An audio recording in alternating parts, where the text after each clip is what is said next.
Hello again. All of you who were here an hour ago, hello again. If you weren't here an hour ago, it's just a terrible thing that I've been so focused over the last week that it was 7 till 9 in the UK, 7 till 9 in the UK, and here I am in Albania, and sure enough, at 7 o'clock in Albania, which was 6 o'clock your time, I started a stream, and it pinged a lot of people, and a lot of people turned up, and then I just said, sorry about this, guys. Shall we just sort of get back together again? And we're going to. So here we are. How are you all doing? Loads of great names coming in already. Loads and lots and lots. Simon, yeah, Joe Olmo, Bobby G, how you doing, my friend? Rob, Nigel, pretty sober actually. Thank you, Nigel. Fairly. Simon, good to see you. You're talking about 4 o'clock. I was up at 4 o'clock yesterday, which is half the problem. I was up at 4 to get to Heathrow to get the flight over to Albania here. And we went to bed like midnight-ish or something like that eventually with everything going on. So a little bit frazzled. Also, there's a problem of I've been doing a video that you'll see the video tomorrow if you're on the channel, early afternoon. I can't tell you what's in it because it's under embargo, but working out the times that I can release it when things are going to be announced and I can release it and it's just been an absolute nightmare today. So we're here. Mystery Box Nick is here, and Mystery Box Nick has actually sent me a little package to share with you. I'll show you the other side with the clue in a little while. Great to see you all. You'll see that I hope you enjoyed the intro, the countdown video. That's 10 minutes of the flight last year from Tirana here in Albania over to London Heathrow. It's landing on 27 left in Heathrow, and it was an A320 with the old engine option, not the Neo version, the CEO version, and lovely flight it was, but I thought I'd film it. I've also filmed the flight coming in this way, which was on an A321 Neo with the new engines. In fact, the aircraft was brand new. I think British Airways took it on charge in July. So with the acceptance flights and everything else, it's actually really one of its first passenger flights. So it's really very exciting, except that the air conditioning computer packed up, and we had to hang around for ages and da-di-da-di-da. It's an hour late, basically, leaving Heathrow. But it was a lovely flight. Andy Wilson, yeah, thank you, Andy. So for raising the bar of discussion there, I'm glad someone else has a small package. Thank you so very much, my friend. Yeah, everything's good. I'm sorry to hear it's sort of very wet. I think we're going to have some storms and some rain over the weekend. It's boiling hot today, but I think over the weekend we're going to have some rain and stuff. So anyway, briefly before we start with the conundrum, I thought I'd catch up with a few things. As I say, there's a release thing tomorrow I'm going to be talking about online. I made the video today, uploaded it today, checked it with the people who sent me the information, and it's going to a few people, not just to me. There's a few people getting this information, and it'll be up tomorrow. So just after midday-ish tomorrow. Actually, no, it's after midday for me. It's here we go again. About 11:40 your time, I think it will go live. I'm not going to say any more because I don't want to mess up what's going on. But I think it'd be interesting. I think you'd be quite pleased what's in there, and it's quite a lot of good information. So check that out. Paul says, why Albania, Gary? Well, why Albania? Because it's very beautiful here. The beach here is, I'm going to say, the best part of 1.5 miles, maybe 2 miles, maybe it's sort of 2-3 kilometers long. Sandy beach, very gentle water, not crowded at all. I mean, in July and August, it is mad here. We wouldn't even begin to come here. We hear stories of how busy it gets.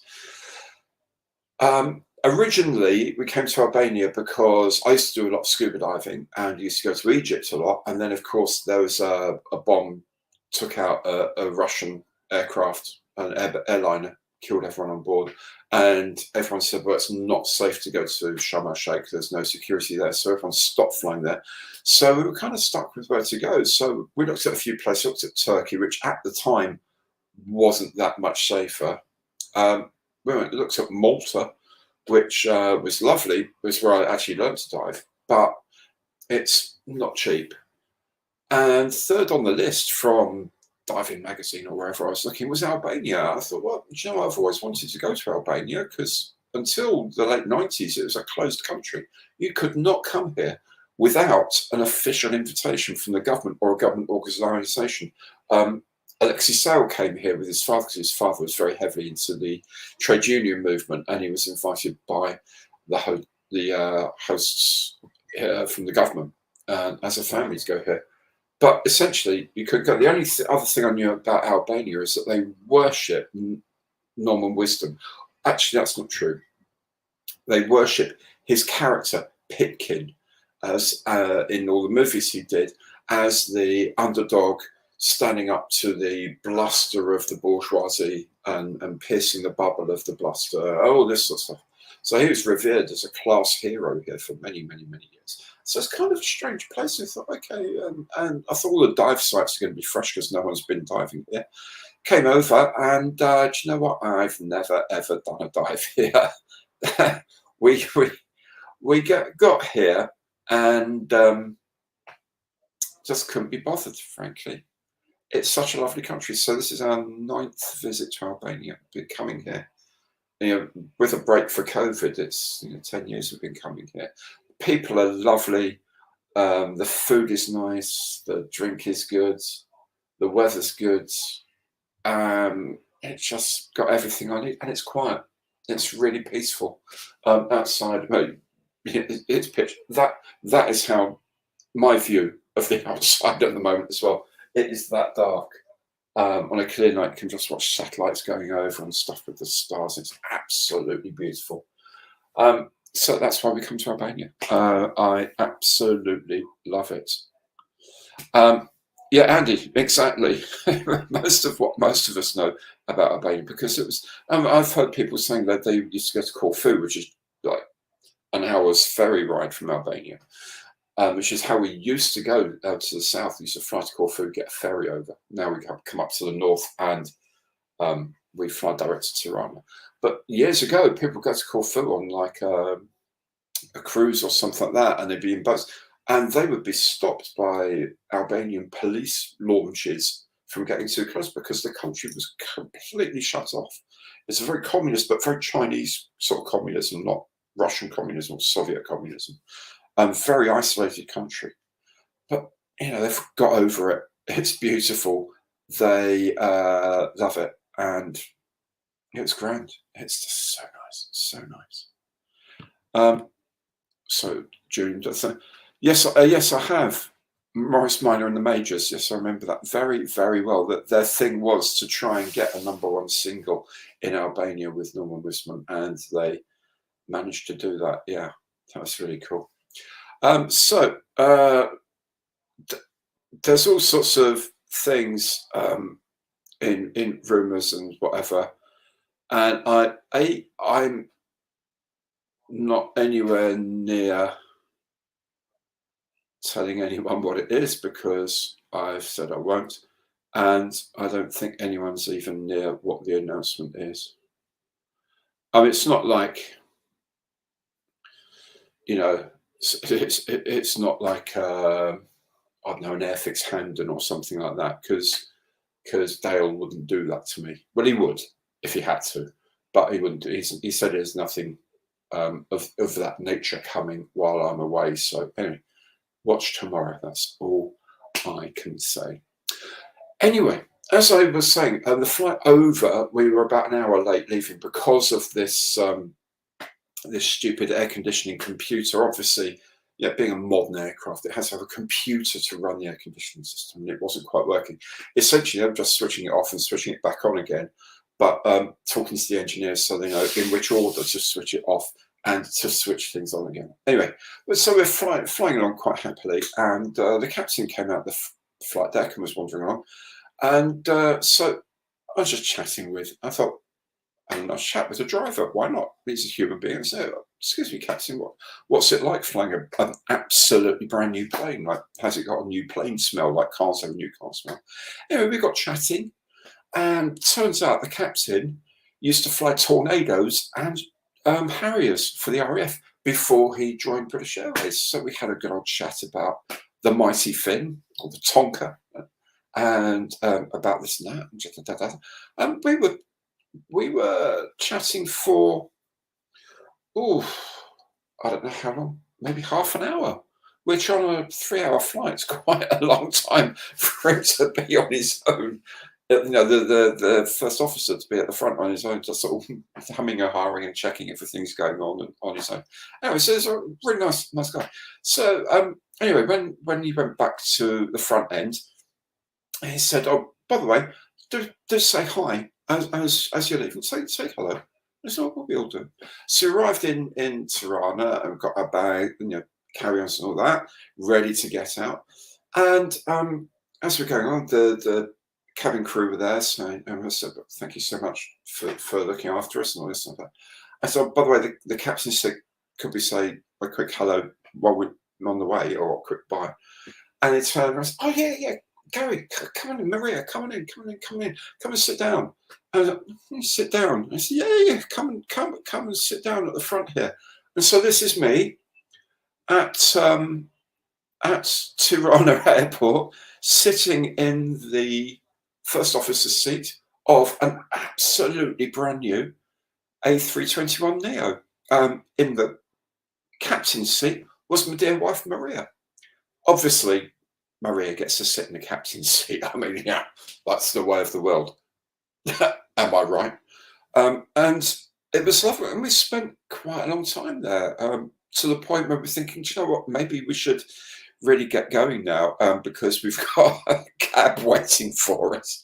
But he was chattering away and explaining all sorts of different things. And I asked them, one thing I've always been fascinated by, you can see here on the it's a side stick controller on the Airbus series. I don't think the A300 or the A310 did, but certainly from the 320 onwards, the 330, 40, 50, 80, they all have side stick controllers. Now the thing is, actually the captain would have had the same problem, because during all of his flying, he'll be controlling the aircraft with his right hand and controlling the throttles, and on the Harrier, the vector thing or whatever, with his left hand all the time.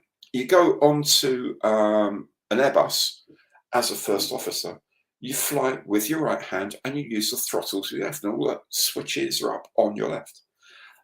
The day comes when you're promoted to the captain's position, you're put in the other seat, then suddenly all your muscle memory from that hand out the window, because that's now your throttle, and this hand is now your controller. And how do you suddenly adjust after years? And all the light switches are suddenly on that side and not on that side. And they were really cool. They were chatting about it, saying they have to do all this time in the sims and to requalify on all the emergency procedures. Because a lot of things like engine fires, the procedures are in their heads, and it's where their hands go to do what they have to do in the order they have to do it is like really ingrained through practice. So they have to practice the other half of the movement, because they have to do different things. Someone's operating, shutting off the fuel whilst the other one's hitting the extinguishers, for example. The pilot in command is flying the aircraft.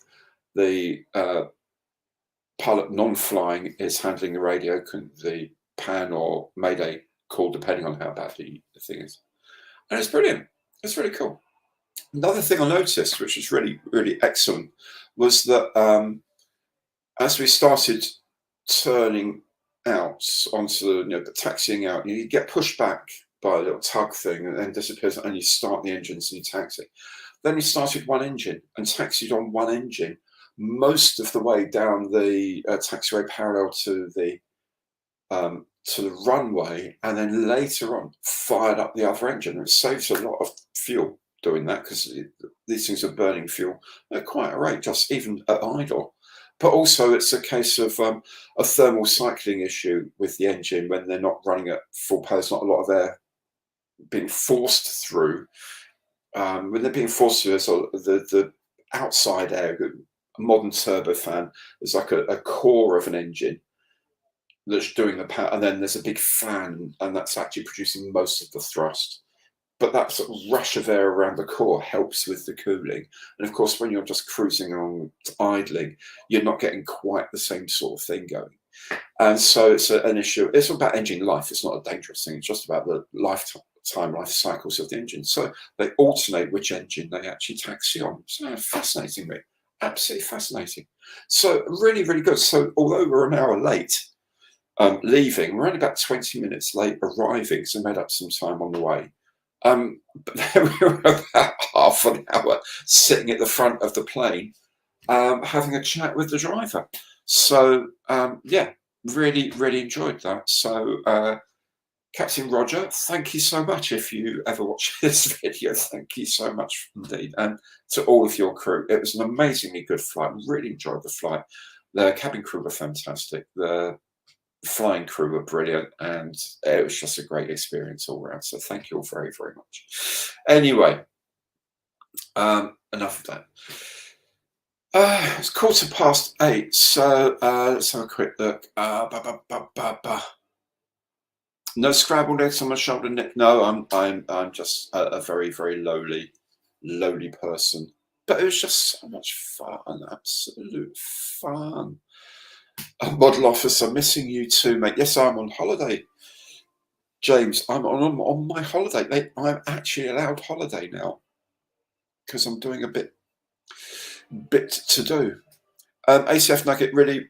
Look, here we go. That you're fooling nobody. Going, it's a neutral Halifax. I promise you, it's not a neutral Halifax. If it's a neutral Halifax, I wouldn't be here. I'd have caught a flight home and would be knocking on the door at Margate saying, "Let me in, talk to me all about it."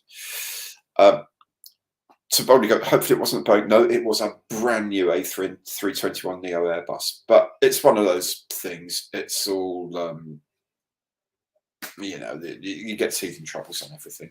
Unfortunately, an air conditioning computer being a bit dodgy isn't really that much of an issue,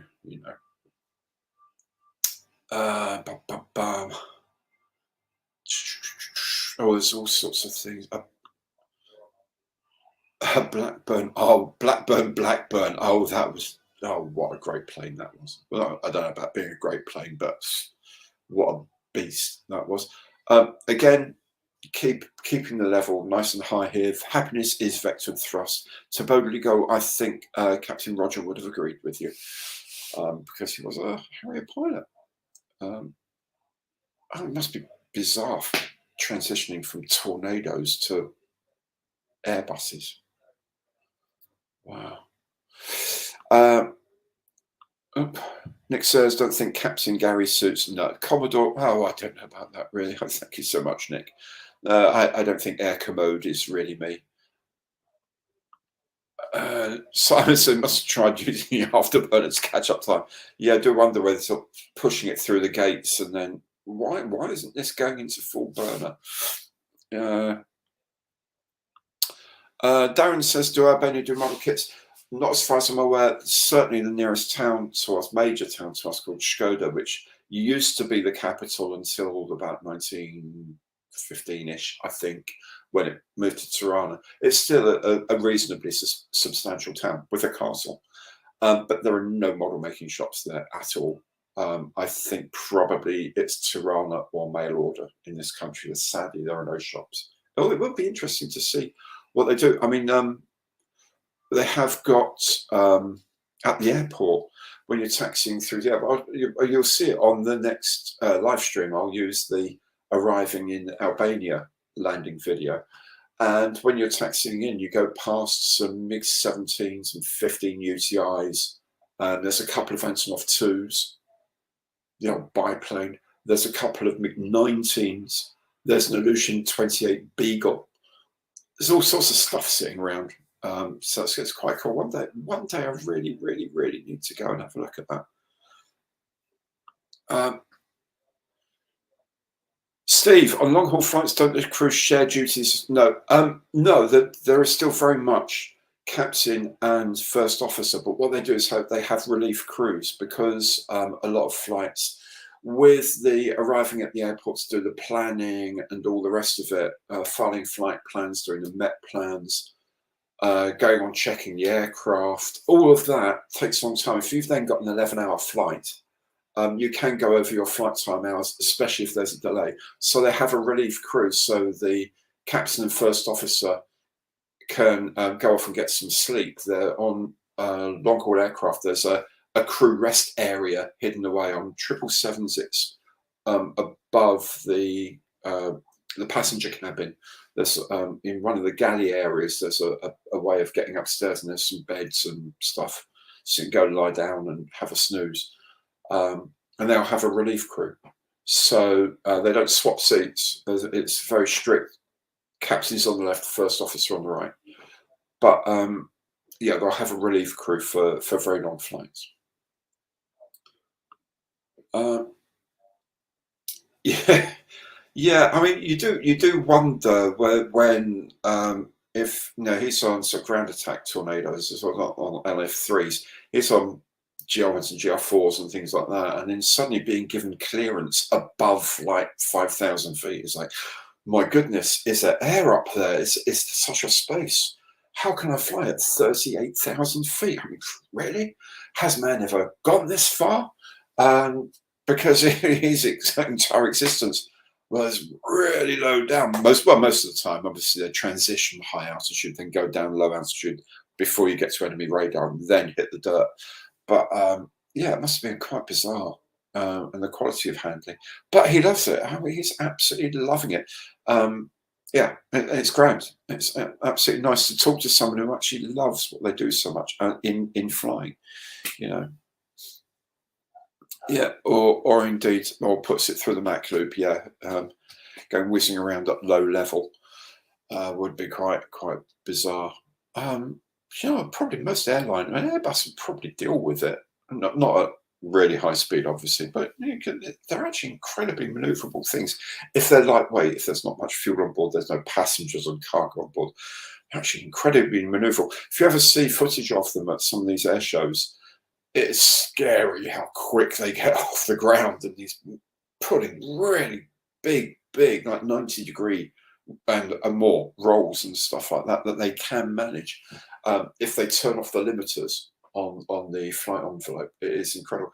Also remember, especially twin jets, the laws, the regulations say that if you're a two-engined jet aircraft, if one engine fails at a critical point, like just over the decision speed where you can't possibly stop on the ground in time, the law says you must be capable of continuing the takeoff on the other engine, climbing up to safety, dumping fuel if necessary, and landing under full control on the one remaining engine. So logically, that means a two-engine jet like an Airbus 321 actually has twice as much engine power as it totally needs, because it's designed to be able to take off with one engine out.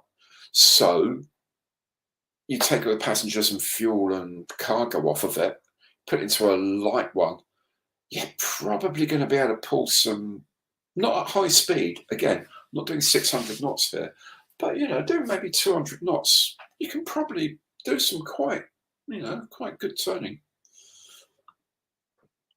James May probably, yes. I mean, you too. They can, especially, yeah, and probably go a little bit higher than that as well. But yes, I believe he did, and that's probably about as high as a person can regularly, a human being, I should say, not a person, not like you and I can't go and do that. But yeah, that's probably about as high up as you can go in a wing and jet powered aircraft, realistically. Yes, airliners are still stressed to plus 3.8 and minus 1G. Yep.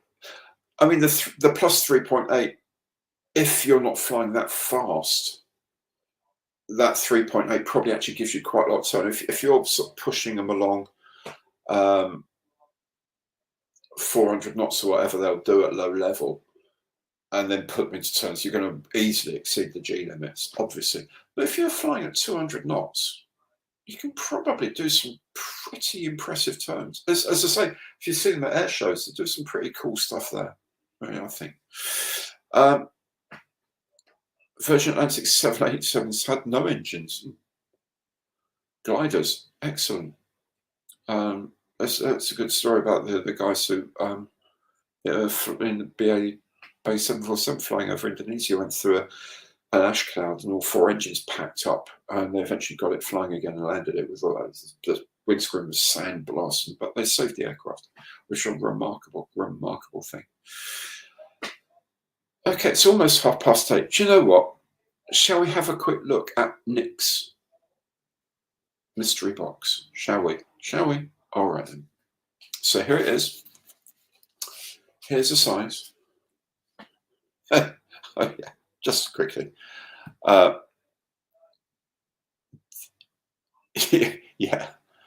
I heard that as well. Yes, having an engine out is a pretty bad day. Yes, it would be, wouldn't it? It would be. Crazy Ledger, good to see you, by the way. Hope you're doing very well, my friend.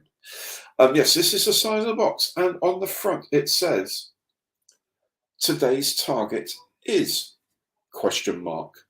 So if I can bring that up, there you go. That's the conundrum. Today's target is ? Now, I will say I've had 2 guesses at this before, just for fun, and I was wrong on both occasions. I mean, really diverse guesses, and I got it wrong. So best of luck in finding out what it is.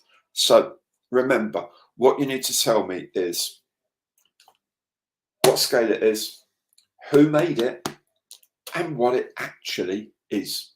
Okay, so today's target is, and let's crack on. Let's see what we think it might be. Why don't I not minimize? There you go. That makes it nicer. Yeah, to boldly go ask Crazy Loacher if he's had coffee yet. Dude runs on coffee. I hope you have, Crazy. It's great to see you. Russell says, well, it's a tank. Okay, could be a tank. I don't know. Julian guesses 1/44th scale Lancaster. Interesting. Russell Taylor says Airfix 176th scale Scorpion. I don't know. Nick says no, it's a box at the moment. See what he did there, Nick. What's no work this week? First time. Oh, hey, David, how are you doing, my friend? Great to see you. Great to have you along. By the way, well done. Good to see you, mate. Hope you enjoy it. So to boldly go says a 176th scale Humber. Interesting. Ben says a model 172nd scale Yak 25 RV. Mate, I think it's a type too small for a Yak at that Yak 25 at 172nd. Who knows? It's Nick will come in when it's right. I don't know what it is. Later on, I might tell you my 2 guesses that I will say were wrong. So we'll see.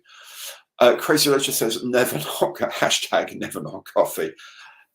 You're right. You're absolutely right.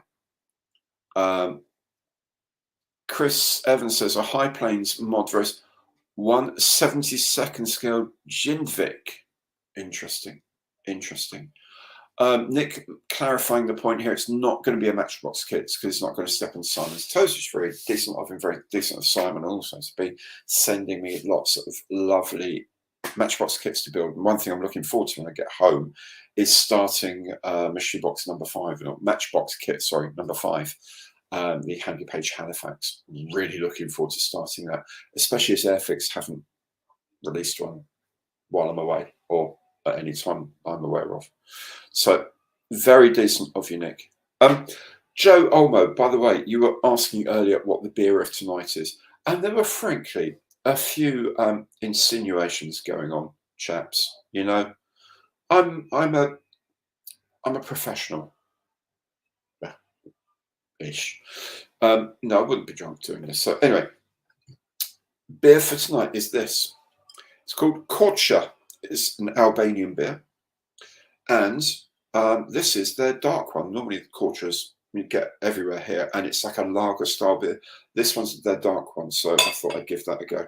So it's like a dark style beer. It's not quite the same as the dark ales we get in the UK. It's just that I think they use toasted grains in it. So that's what it looks like. It's got like still quite a fizzy head. It's not like a creamy head to it, but it's very nice, isn't it?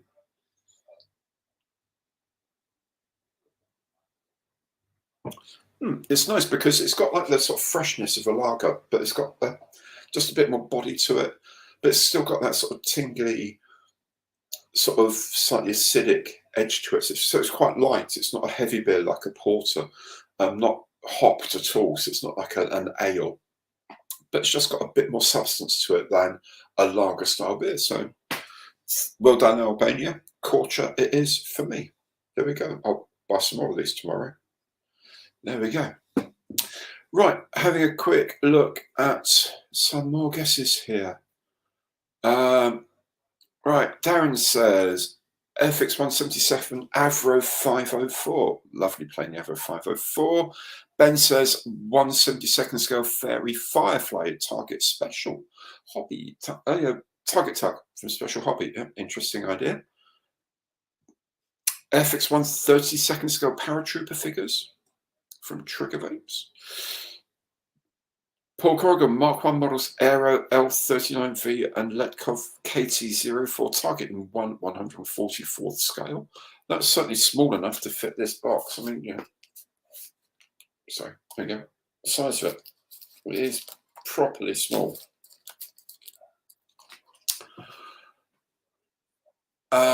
Simon says very much appreciated. Nick Johnson says no overlap between matchboxes and everything else. That's very decent of you chaps. Julian, 135th scale Will Riker from Star Trek Next Generation, fire at will.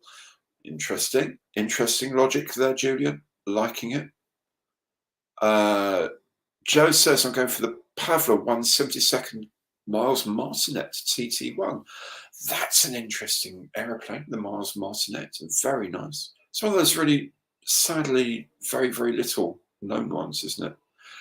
Ian says Zvezda 144th Ferry Battle.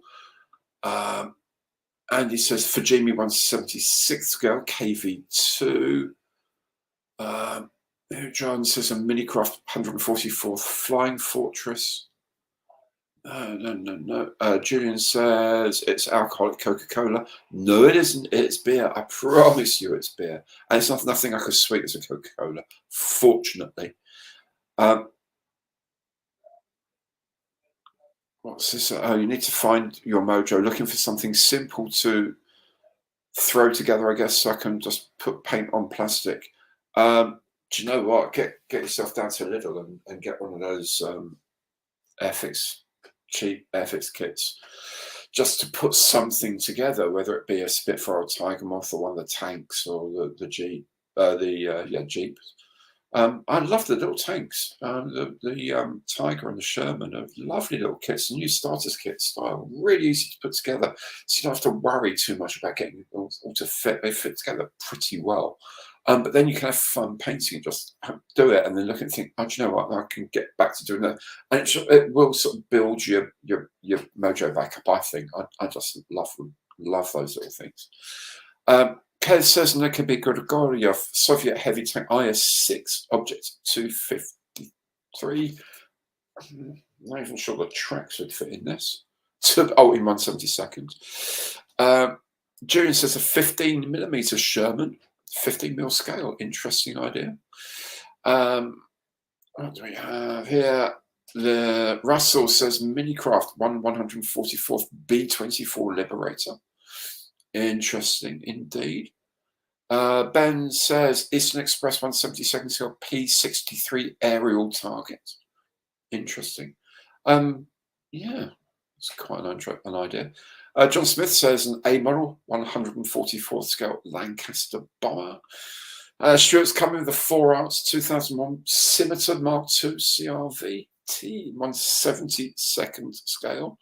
Jim says, hello, Gary. Beg your pardon for being late. Jim, I beg your pardon for being so darned early and catching you out earlier on. Welcome, my friend. I hope Chicago's treating you very, very well. Any clue? Well, you'll get a clue in a while. When Nick thinks enough guessing's been going on, he'll throw a clue in. And remember, if anyone guesses it correctly now, the audience win 4 points, Nick wins 0. Every time he gives you a clue, he gains a point, you guys lose a point. He is currently 5-3 down. So if it takes more than 2 guesses, 2 clues to guess this one, he goes ahead. So yeah. Let's be serious here. Russell Taylor, a mini craft 144 scale B25. Very interesting. And 144 scale B26 Marauder. Interesting as well.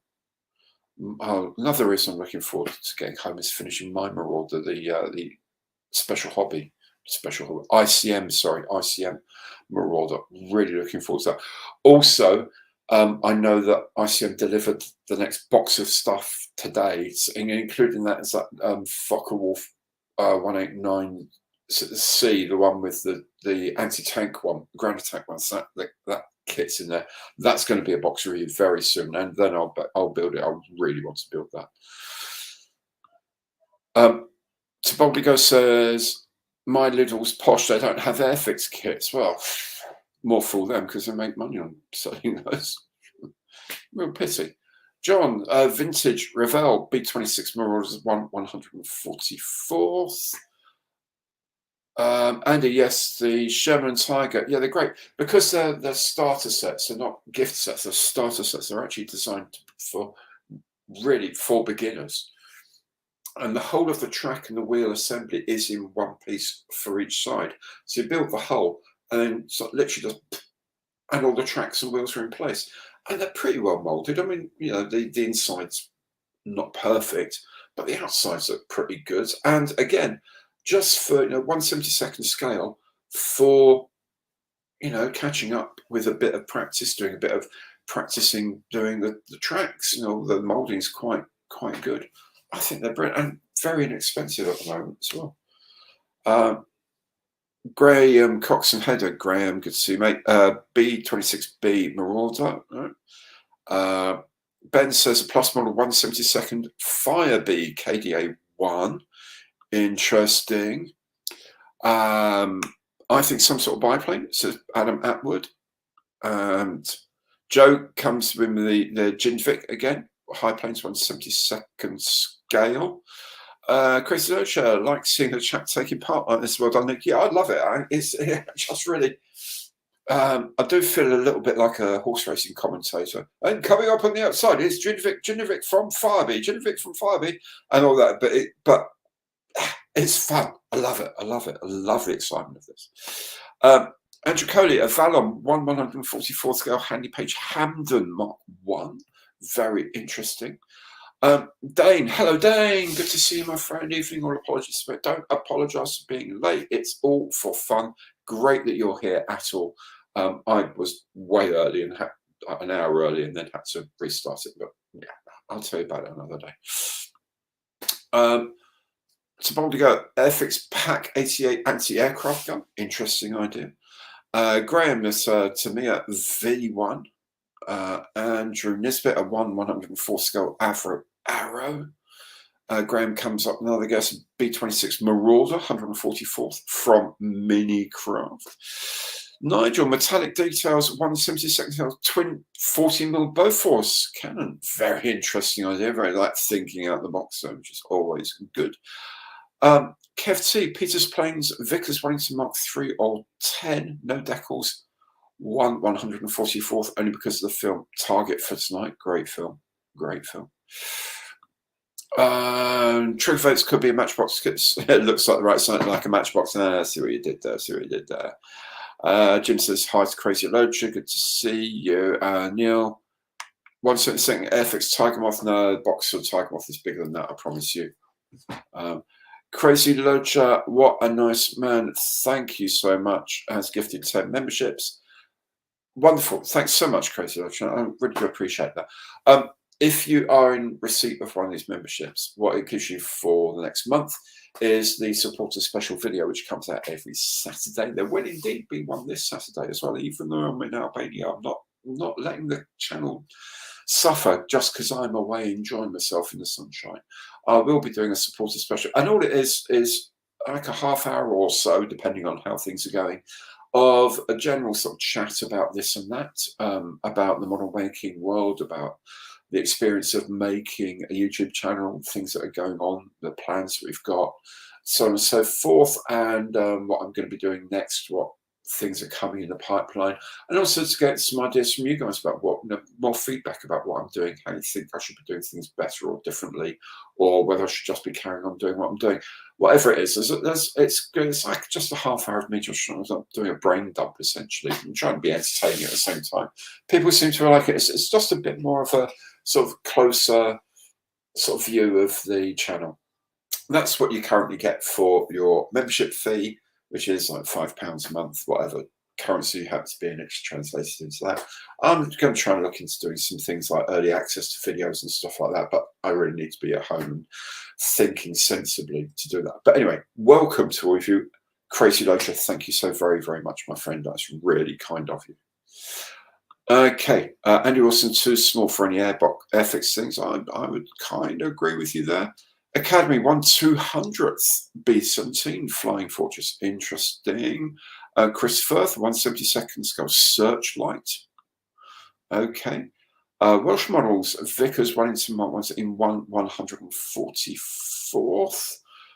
Ben says 1/72 EFW C3603 Schlepp. Alison thinks it might be. Well, might be right. Paul, thank you for bringing us. Yeah. Very, very sad.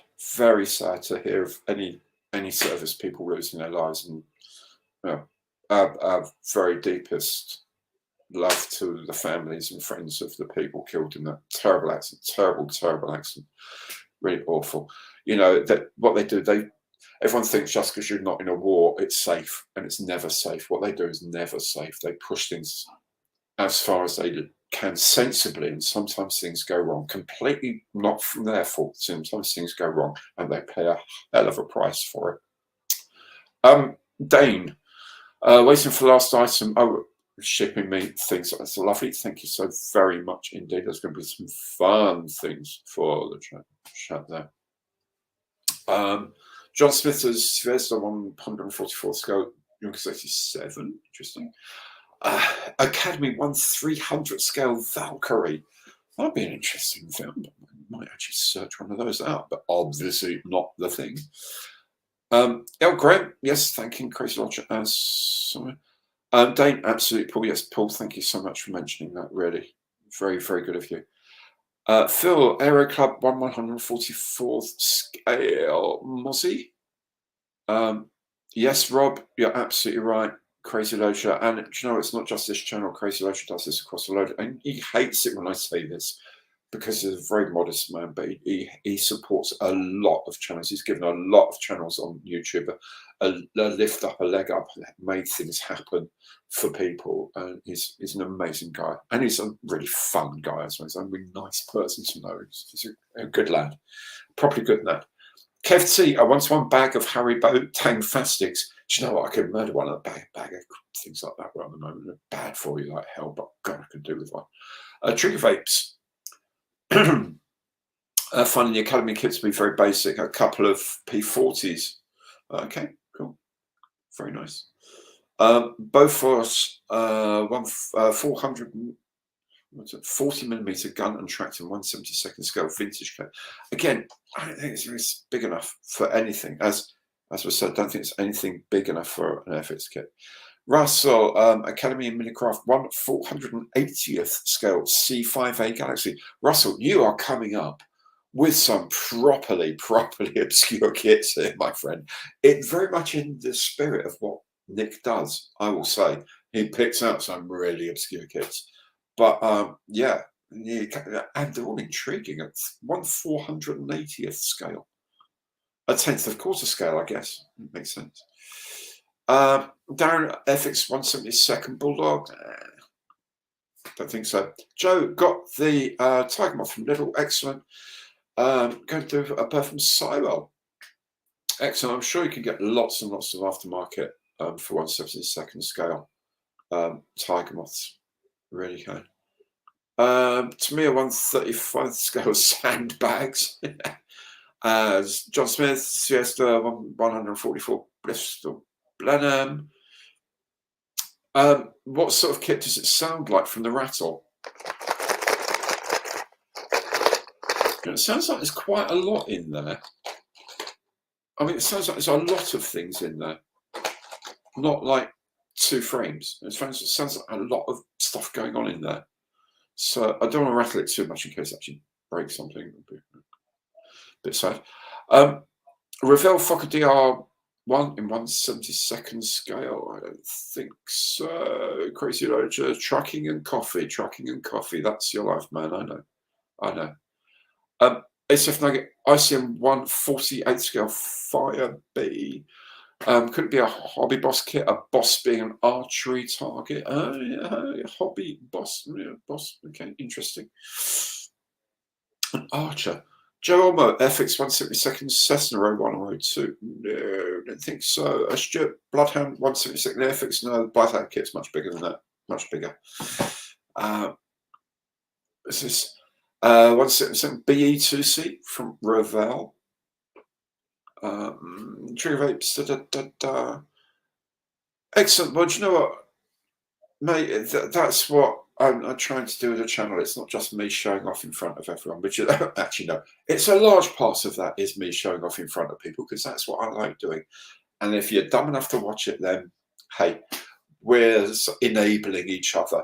But most of what I want to do is have like a bit of a club feel, a bit of a community feel, a bit of a go along to either the Facebook or one of the live streams or one of my channel videos or whatever. Just watch and enjoy, feel part of a group and chat and just get some, and in a very supportive and non-judgmental sort of area where people are just, if you've got a question, they're just there to help and think, how do I do this? Oh, I had that problem last year. I tried to do this. And what I found worked was this. That just makes me happy. So do you know what? You're very, very welcome. I hope you get over your op really, really quickly. And if we're helping you recover, then that is job done, my friend. I'm so happy that that's working. Alan Mitchell says Matchbox 1/72nd scale Spitfire BF 109. It's definitely not anything by Matchbox. Nick wouldn't do that. John Smith FX medieval Robin Hood set in 1/72nd scale. That's kind of interesting. That'd be a weird thing for me to make, actually. I like figure painting, oddly enough. On target models, 1/72nd scale Scud and the M1 M104 Patriot. This used to shoot them down. Mocron models Aero 139 target 144th. Russell Academy Minicraft 1/320th B52D. To boldly go, PM model Sea Fury target tug. Armed Forces around, yeah, absolutely. I mean, you know, my dad would have told you that in Korea, you know, on aircraft carriers, way away from the shore, not being shot at, but still insanely dangerous places. I mean, he, you know, witnessed some horrific things. And yeah, it's wartime. And even if it isn't wartime, you're practicing for wartime, or you're just doing a job. You know, doing something like air sea rescue is insanely dangerous. The weather they go out, the rota clearances they accept in order to save someone's life are frighteningly low. They're brave people, all of them. Absolutely amazing. Me, I'm so sad when they go. A Ravel 144 scale Tonka. I've actually got one of those as well. It's a lovely little kit. Yes, absolutely. There's always things that go bang around you. Oh, here we go. Nick Johnson says only a couple of members looking in the right direction. First clue in about 11 minutes at 8 o'clock your time. 9 o'clock my time. I'm not going to start all that again. It's like Who's on Base and that sketch from Abbott and Costello.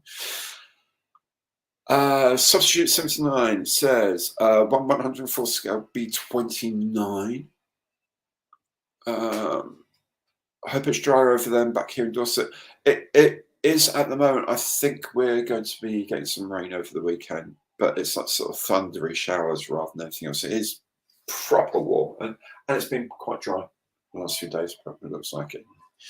Ben, Minicraft 1/140 scale USN JM1. Okay. Julian says, sounds like a lot of loose stuff not on sprues. That could be a bit, but have they fallen off the sprues? Let's see, this is the front. Could be anything. Jump Jet 129, Airfix 177, so P1127. Again, too small for an Airfix box, I think. Revell 144th scale Harrier GR7. I can see you're thinking here, the appropriately named Jump Jet 129. You would have got on very well with my pilot on the plane getting here today on the Airbus, who was a former Harrier pilot. Harrier and Tonka, mighty Finn pilot as well. Stuart says, Rockwell B1A test camouflage prototype Minicraft 144th. Stuart, just while you're here, you and Nick, I know, have missed each other on email. You guys do check out your spam folders in case messages get lost in that, because I know I send stuff to people quite often and they get put into a spam folder because it's got .com at the end. So you two get together for what you're doing, and but do check your spam folders in case your emails go into those. Yeah, that'd be great. If you're still having problems, get in touch with me, and maybe I can sort of forward things, but like an intermediary that Stuart can email me because I know I get the emails. I can then forward them on to Nick because I know he gets my emails, and further. But if you chat to me directly, obviously, would be a lot better. But yeah, do that if you can. Nigel, 1/2 Revell P47. Really too small.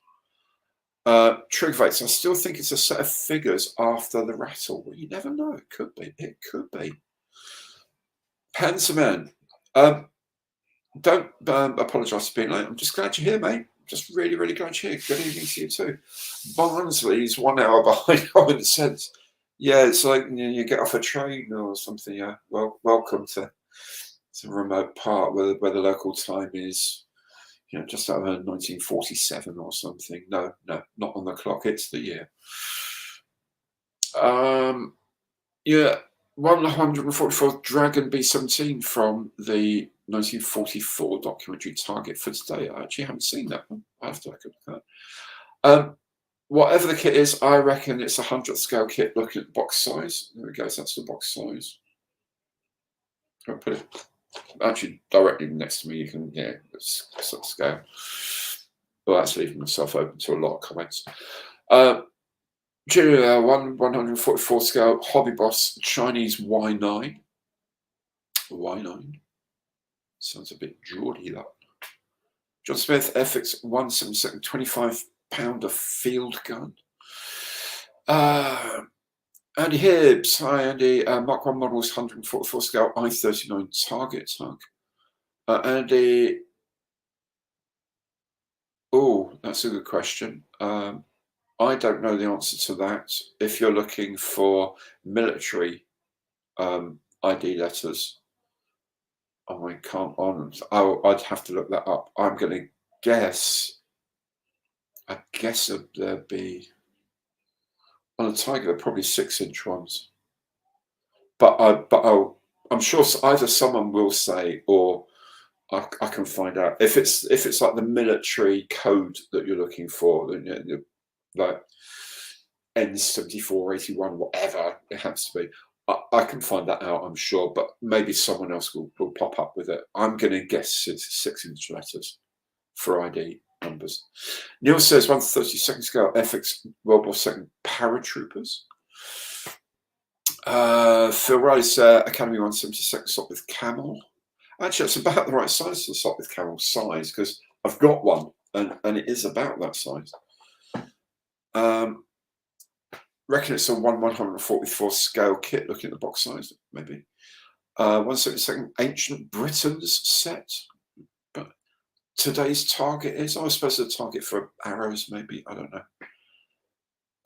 Go for it, painting. Could you write me a comment on my latest aircraft video? I will watch it and I will certainly leave you a comment, my friend. No worries at all. FX 176 Bofors gun and tractor. A Platts 1/144 scale Hellcat target drone. Interesting idea. Darren Hinks FX 1/104 scale Phantom. Simon, shout out for the Medway model show at the Royal Engineer Museum at Brompton, Gillingham.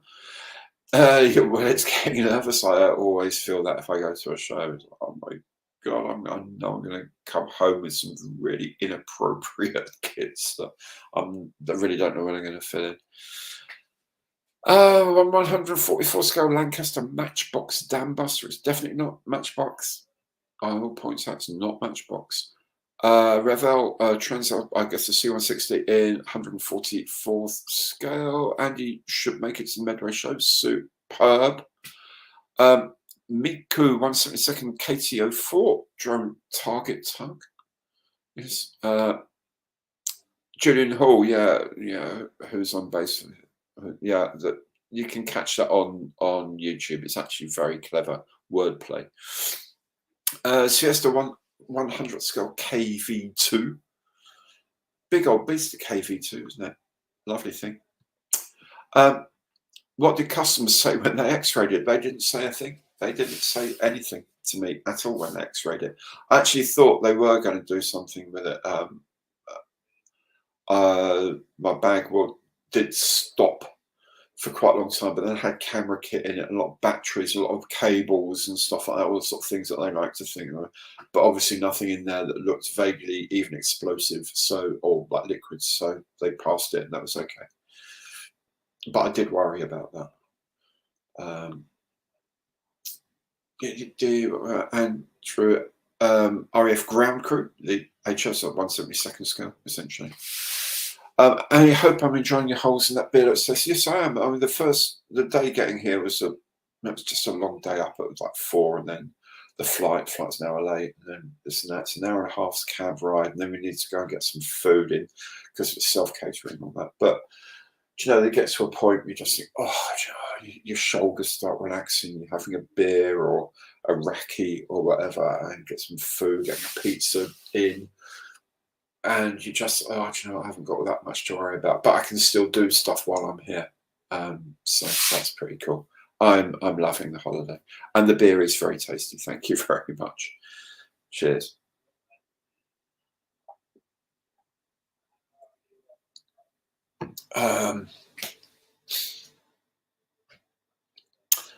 So, Drew 1/32 scale Cowboys. Interesting idea, Simon. Hope you enjoy the show as well as the museum. Yeah, I hope you have a good time there, guys. Do check out if the guys from Models for Heroes there. Just pop by and have a chat with them, to say hi. Tell them they're doing an amazing job. And just have a chat with them. They're always like a bit of a natter. Russell Taylor, is the box bigger on the inside? It's not a TARDIS. I do not believe it's a TARDIS. You've got Nick's email. Great. Yeah, please do email each other. You guys get in touch. Please do. And as I say, just check out your spam boxes. But just in case there's something really weird going on, you can use me as an intermediary. I'll just bounce your stuff on us. That would be grand. And I said, cheers, Simon. Yeah. Well, it looks like no one's caught up yet. Let's see. Joe Olmo, Suite 144th P51. Okay, Stuart's going to do that. Shut off this. John Smith, Airfix 172nd Luftwaffe ground crew. I'm going for the pink wrapping, so something in pink sprues and frames. Edward 144th MiG-21 MF bunny kit. I think the pink wrapping is just a thing of Meows and happens to have this packing material. I don't think it's necessarily anything to do on the inside. Model scale Lancaster. Don't know about that. Don't know about that. Ben 172nd Airfix SR. I guess the SRN1 again. Too small. Too small. I've built one of those anyway. Minicraft 144 B24 Russell. There's Fiesta 1 200th Blenheim Mark IV. And civilian codes. Oh, they're much bigger. They're going to be probably. I'm going to guess probably even 18 inches. Again, I will check it out though. I will check it out. Golf Alpha Romeo Yankee. I like that idea. If I bought a plane, I don't think it's on the register yet. So if I bought a plane, I would definitely be registering it. June, don't forget the YouTube interviews with Winkle Brown. I won't forget. I will actually. That's something I can do while I'm here. If it's a day where I'm just going to chill out and do nothing, I will watch those Winkle Brown interviews. So I've got YouTube on the TV here, so I can sit down and just watch the great Winkle Brown chattering. What a great pilot. 1/140 Fosco. Damn, Buster. Yeah, Reaper, no idea what it is. Put the side of the box. I need good eyesight to build it, or indeed my close-up goggle things I've got. Absolutely. Dane, let's do. Building a 72nd Lancaster for my colleague, as his great cousin was the pilot. Building a Mark 1 R5552. Nobody produces decals, and I'm stuck with guiding the nose art. Nose art, I guess.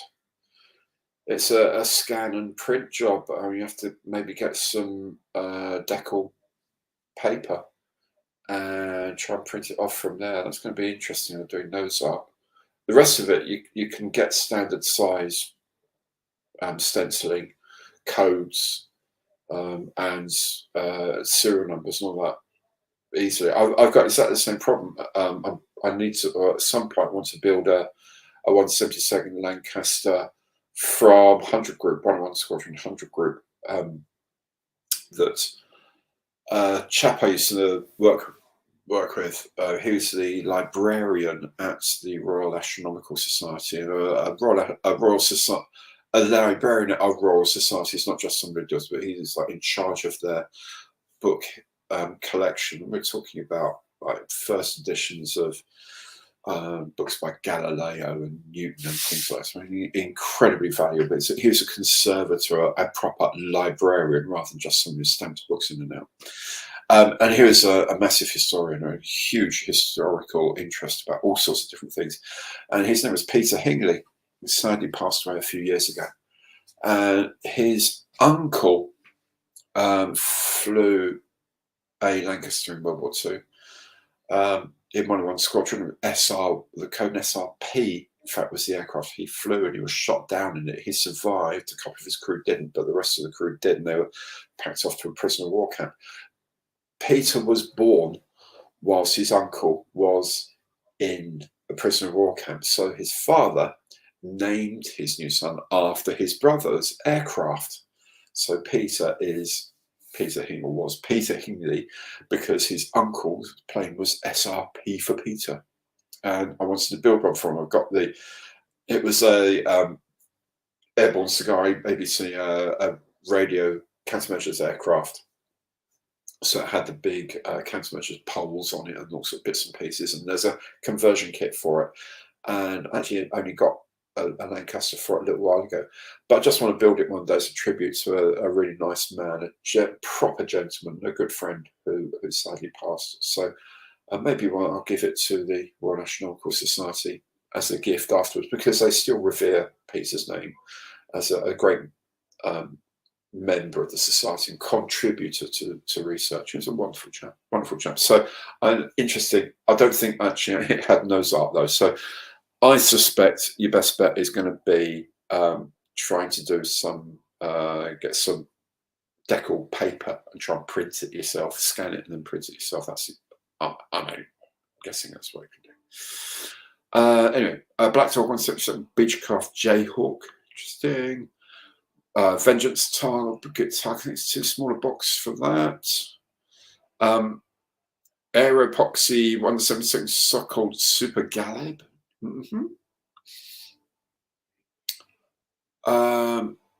Jacob, Academy 172nd, SPAD 13.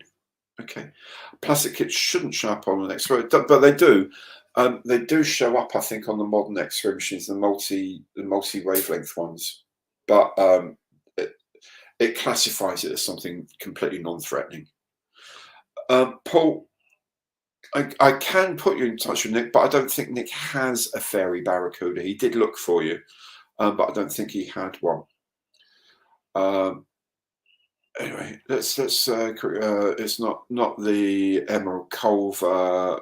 Oh, Scott McGibbon's in. Hello, just trying to catch up. Right, here's your clue. Clue number 1: you failed, you missed. I told you to lead to hit it. Okay, you failed, you missed. I told you to lead to hit it. Okay. Don't know if that helps. Anyone at all can help me. Really don't hit me. Mary Fox, 176, 117 target. No. Yes. So Paul, send me your email. I'll forward it to Nick. He'll look out for you. He has kits going in and out all the time, so I'm sure he'll be able to help you out eventually. Okay, civilian registrations. Ben says 50 centimeters under the wings and 30 centimeters on airframe. Tiger moth in the old days, I'm going to guess that's a foot and a foot and a half. So maybe 18 inches under the wings and 12 inches on the airframe. Older on, I think. Joe, I'm going to have to say good night. Oh, good night, Joe.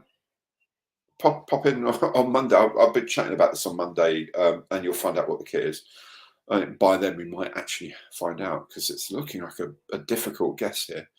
But have a good night, mate. Thanks so much for joining in. Really do appreciate it. John, FX Vintage, 172nd Bolton, Paul Defiant. Paul, yeah, drop me a line. I did ask, but there wasn't anything around, but I'm sure he'll keep an eye out for you. Dave says good night. Good night, good night. Everyone says good night. Russell Edward, 144 scale Fokker Wolf, 172nd Ferry Battle Target. No. Lots of people say good night, Joe. I mean, you can read it yourself, don't need to highlight it. Otherwise, it'd be here all night. It'd be like the Waltons. Mark 1 models 140 scale, so Albatross TT and the Lietov KT04. Oh my goodness me. Russell Platts 144 scale BF109. Okay. Another one. A question here from Trigger Vapes. If you could only do one kit for the rest of your hobby, what I'm like, presumably like time after time after time, what would you do and why? FX Mark 1 Spitfire, because you just love it. Well, why not? If you love the thing, you want to make a load of them, and you get better and better and better doing it, that would be great. What would I do if it's only one thing I could make forevermore? No, that's a very good question. I would say probably the Seafire FR47. The 172nd scale special hobby one is nice. Maybe the 148th FX one, because I get better and better at doing all the photowork you can get for it, and resin you can get for it, and blah blah blah blah blah, doing engine covers and stuff like that. Seafire 47 is just, it's just something that's ingrained in me that I really love as an aeroplane. Almost entirely because of my dad's history with them in Korea. Yeah, so that'd be mine. Russell, again, 144th Revel 190. Very nearly clue number 2 is coming up, because I am not catching up enough on there. Oh, terrible. 166 squadron. All the crew are killed. That's so sad. That is so sad. But a great thing to do as a tribute. That's really nice to do as a tribute. Target drones, 148 scale. I'll rush through these. Sister 100. No, I don't think so. Bofors 40 mil in 1/100th. I've not got a giraffe. Neither have I, mate. Stumps. Andy Wilson, dude, thank you so much. Gifted 5 more members. Thank you so very, very much, Andy. That's really kind of you, mate. So that is some more people who will be joining us on the next 4 supporter special videos. So look out for that on Saturday. You should get a notification anyway, but do look out on the community tab of my homepage on YouTube. It's there, but you should get a notification from YouTube anyway because you're now channel members and it goes to you. Extra kit, 1/72 gloss notes. That's too small for target illumination radar. Interesting idea. 1/144 scale TIE fighters. AIM 1/72 link trainer. I didn't know you could get one of those. Cool. Couple of barras on eBay, about 20 quid. Are they 1/48 scale though, Julian? I think that's the thing. It was after a 1/48 one. Hobby Time 1/35 scale, 12.7 mil anti-aircraft gun. Simon, yeah, special hobby do a Barracuda. He's definitely looking for 48th. Das Werk 1/35 FMG 39 fused to. Here we go. I'm just about caught up. Goodness. It's getting quite severe now. So clue 2, surprisingly, it's 1/32nd scale. Okay, so it's 1/32nd scale, and if I can find it, you've got to let you all missed. It told you had to have a lead on it. Had to give it a lead. So clue 2, surprisingly, it's 1/32nd. So this here. This kit is 1/32nd scale. Yeah. Okay. Anagram 1/144 scale set of 6 sound breakers. That's a nice idea. That would be interesting. Ben 1/32nd Airfix German mountain troops. Junior Simon, that one is 17.99 on eBay, and yes, they're 1/48. Oh, that's cool. That's really good. Really good. Good to know. Rob says 1/32nd. Now I'm stumped. No, me too. 1/35th scale dog. It's 1/32nd scale, even if it's a dog. FX infantry target boxed 1/32nd scale from Paul.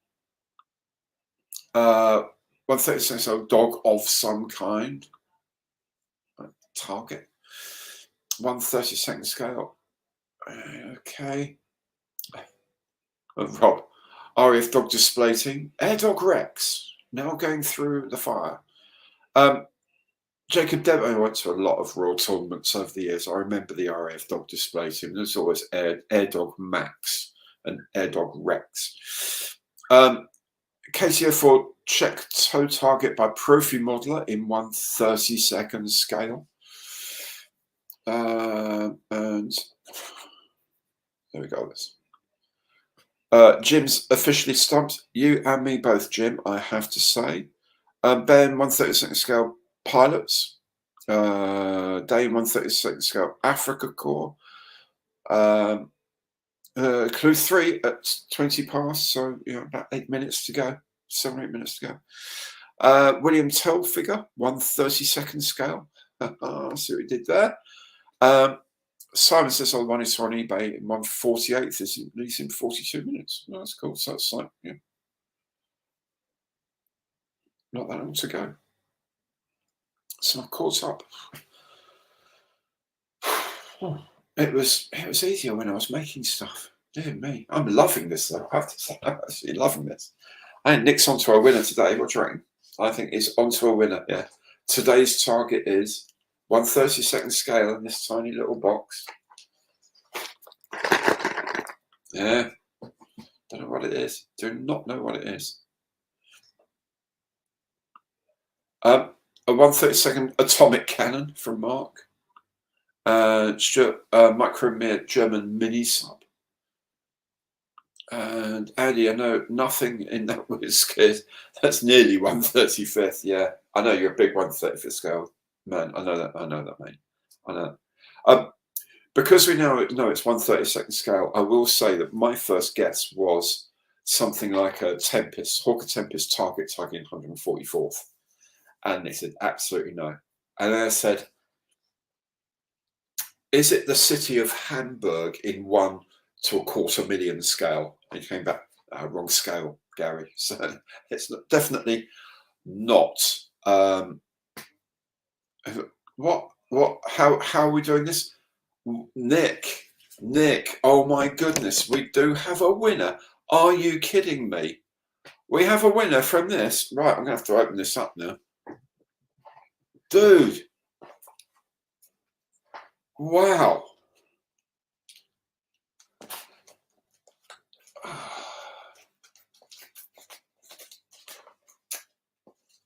Well, I don't know what it is either yet, but I'm intrigued to know which it is.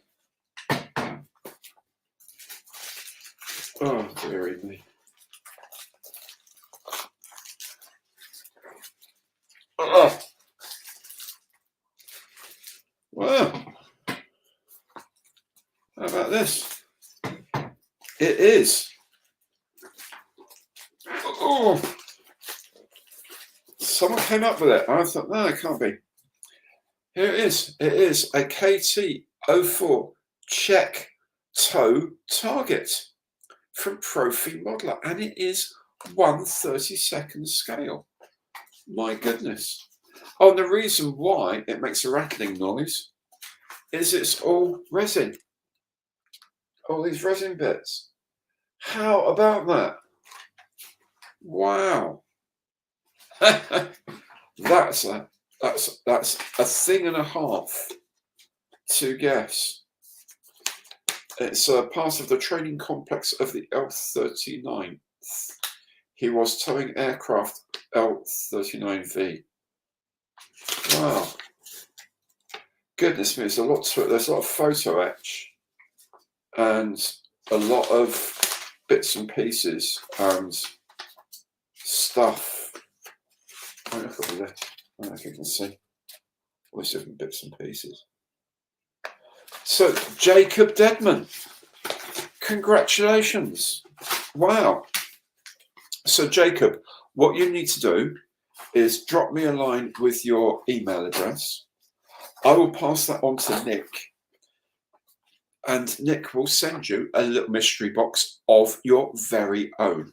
He'll have a chat with you what sort of things you like building. He'll come up with something interesting and unusual and send it to you. So, Jacob, really, many, many, many congratulations. Well done, you. Astonishing. Absolutely, yeah. Nick is right. Absolutely right. Jacob, contact me. stuff@GarySEvans.com. It's in the contact thing. It's on my homepage. I can't put it onto this, but I'll put it out on Monday as well in case you forget or whatever. Stuff@GarySEvans.com, and I'll put you in touch with Nick. Wow, Jacob, absolutely astonishing, my friend. That is incredible. I would not have guessed that. So where were we? Two extra clues. That's 2 all. So it is now 7-5, I believe, to the audience. Nick, you're right. You are definitely going to have to get harder. Definitely have to get more difficult and more bizarre. Definitely going to have to make the clues harder for the 3rd Tuesday one, which is, of course, the next live stream that we're going to have. And it is, I can't even begin to think of the date it's going to be. It's the 3rd Tuesday. This is first Thursday, it's the 5th. The Tuesday would have been the 3rd, so it'd be the 17th. That'd be Tuesday after I get home, from I get home on the 14th. 14th. Monday Matters is on the 16th, and then there'll be the live stream on the 17th. And then later in the week is my club night. So I'm going to really have to work hard to get some stuff done, I'm pretty sure. So well done, Jacob. That's a crazy well done, my friend. Really, yep. Thanks, Nick. Indeed, thanks. A huge thank you to Nick, because it's so cool of what he does. This is just hilarious what he does, and it's all thanks to Nick's generosity that this does. His generosity, and also his the way he thinks and the clues he writes. They're amazing. Mark, yes, brilliant fun. Thank you indeed. Nick, you're an absolute gentleman. So, Kathleen says it's 20 past 10 p.m. here. So you're an hour further to the east than I am in Albania, I guess. I think Greece. Is Greece 2 hours ahead? Yeah, Greece is 2 hours ahead. It always used to be the problem when we used to go to our southern Albania. We'd arrive in Greece and that was 2 hours ahead, then get the ferry to Albania, which is 1 hour ahead. And trying to get all you know from tonight's experience, I'm really not that great with lots of different time zones, which is why I do Zulu time. It makes no one else does apart from the military and maybe the odd airliner or something, but most people just run by local time and just deal with it. And my head sometimes cannot get around what I'm supposed to be doing where I'm going, which is great because I'll be going to America in a couple of years' time, and then goodness only knows where I'm going to be for where I am and where I'm going to be. Anyway, Julian, thanks. Yes, some hilarious guesses, but some good ones as well. But it got nailed. It may be nailed. Nick and Garrett, I'm loving these competitions too, Ian. It's just so much fun. You don't have to thank me, thank Nick. It's all down to him. It's his idea. Mystery boxes were his idea to begin with. He just said, look, if I send you some things, will you build them for the challenge? Absolutely. And the first thing he sent me was a 1/32 scale missile launcher, which is a brilliant kit, I have to say, but it's huge and great fun. It was a big old beast. I've still got it in a little storage box, a little big storage box. I'm really proud of it, the way it turned out. So it's his idea to do mystery boxes, and then it was his idea to do this, having a guest online. I love doing it. It's so much fun. So thank Nick for this. Yes, Scott, you're right, mate. It is going to be pretty hard to stump because there's a lot of people who really know their stuff anyway, but it's also, I suspect, a lot of people muddling around looking on scale mates and things like that. I don't blame you. I'd be doing that if I were on the other end of this, trying to guess it. On Sundays, there's Models for Heroes has a 1 bit an hour and more thing, weekly chat program, and one of the things they have in there is called Sprue or False, and you get either a small part of a cut of box art or a bit of a frame of the kit, and the idea is you have to guess it. And I'm sure people are whizzing onto scale mates to try and find things out. Every now and again I look at it, so I know what that is, and I think it's that size and that company makes those, and they get it right. But a lot of the time I have no idea, and I'd be on scale mates all the time, absolutely all the time. Yeah, may have to pop in next time live when I work. Yeah. Remember, the next one will be an hour later start because I'll be back in the UK, so it'll be the regular 8 till 10 British time.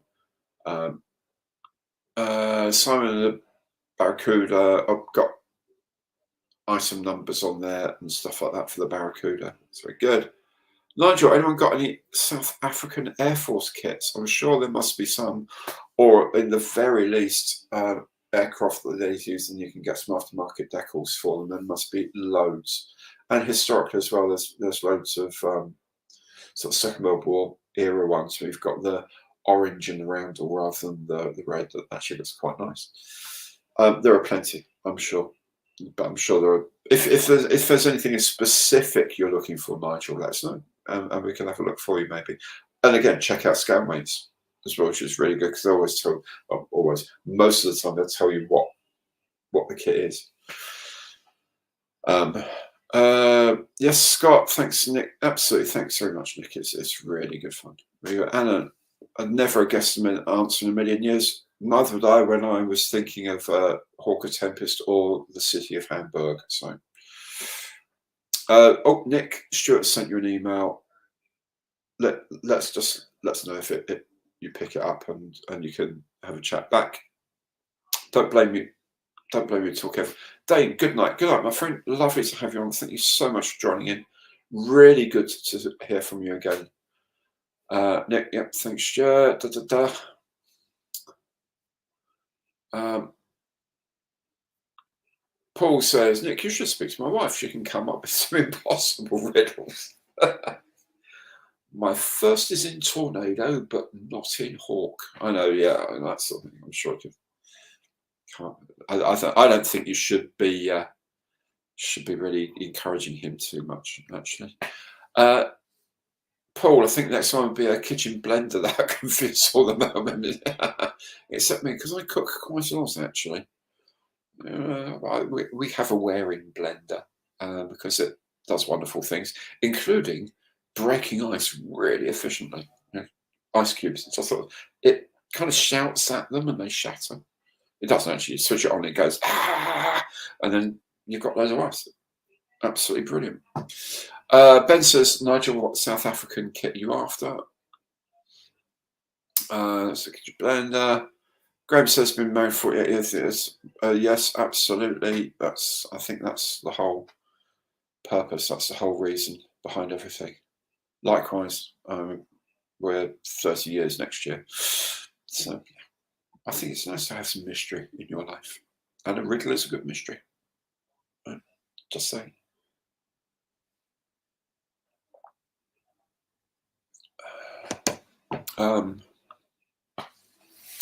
Bobby G is asking Simon John, have you got or had the Matchbox 172nd class flower class Corvette? Model kit stuff loaned to Peter Oxy to review. Looked pretty cool. Okay. A flower class Corvette, amazing. Nick says, I thought Blender was a shake and bake model. So I thought Blender was a 3D design program. Julian, Simon, I was looking for one for the big boy collectible toys. Hello.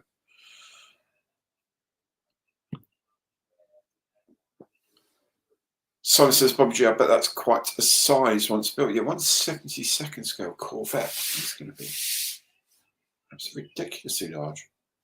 I'd have thought 1 inch to 6 foot. They've got to be a couple 100 feet long, maybe. I can't do the maths. I really can't do the maths, but yeah.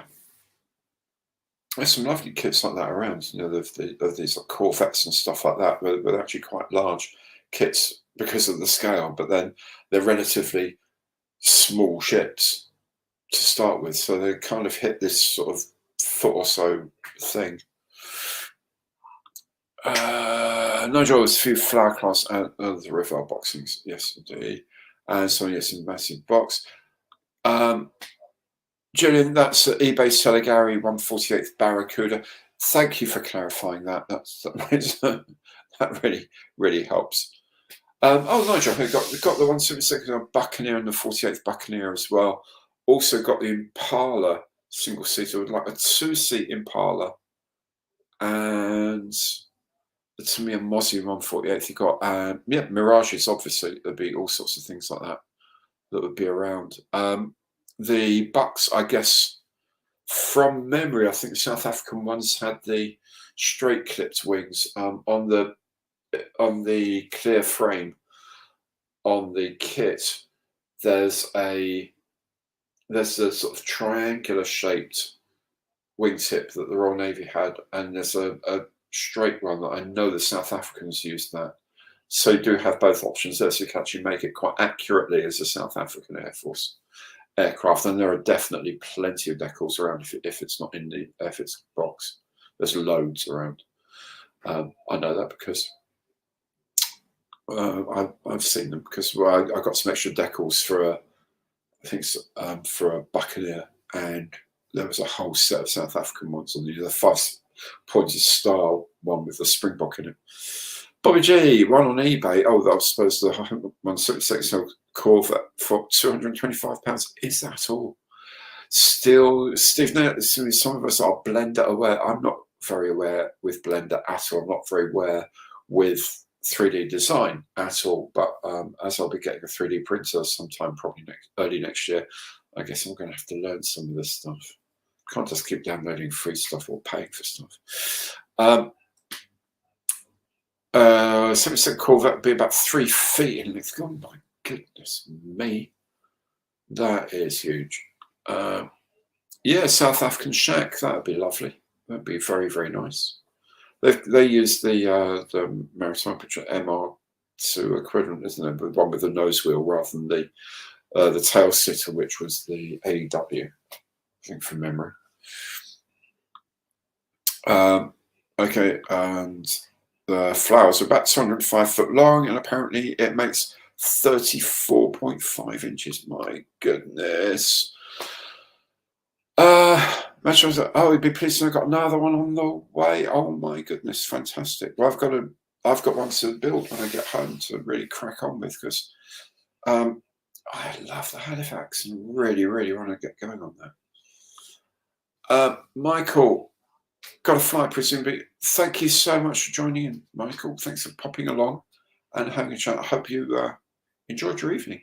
I have. The mystery box. The conundrum, Profi modeler, check, toe target. I mean, again, in a million years, no. Never. After your channel name, so you don't show up as Trigger. Okay, fair enough. Michael, sorry, only getting hope. Yes, holidays going lovely so far. Thank you very much. Thank you so much.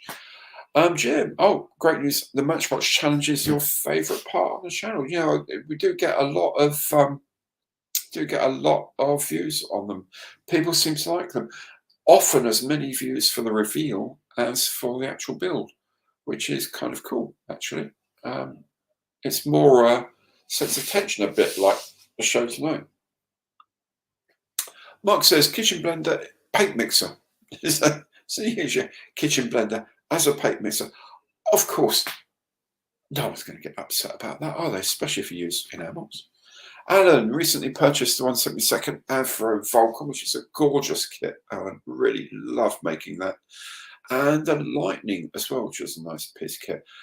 Looking forward to building. Absolutely fantastic. That 1/72 Airfix Vulcan is beautiful. Oh, just beautiful to build.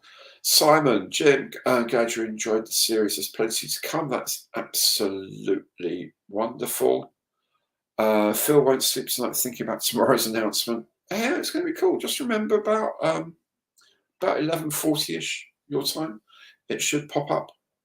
Yeah, it's interesting. I'm actually pretty excited by it. I think it's going to be quite cool. Stuart, Jim, oh, you missed the bearded stream tonight. Okay, that's cool. Also remember, a lot of the guys are around on Sunday. Sunday, I think it's about 11 o'clock in the morning. There's a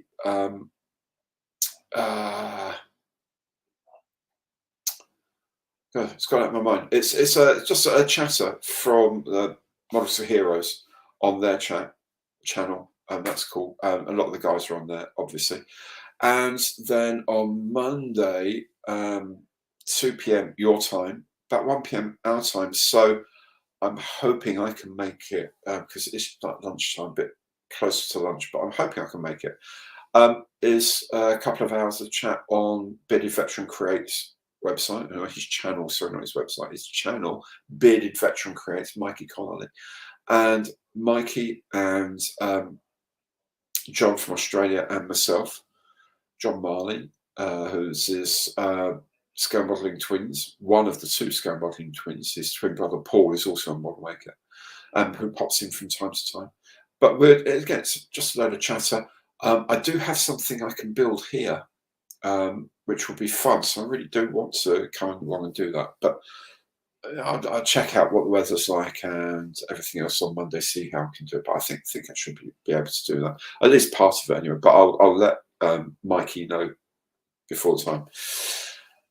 But just check out his site, Bearded Veteran Creates, and just keep an eye on it, and maybe get pinged when subscribe and hit the bell, and you'll get pinged whenever there's going to be chats. He does a lot of live stream stuff, and it's really cool. It's really funny, and it's really enjoyable. So there we go. Rupert, never made a Matchbox kit. You fully really missed out. You have missed out, mate, because sometimes they're not the greatest kits, the most accurate kits. The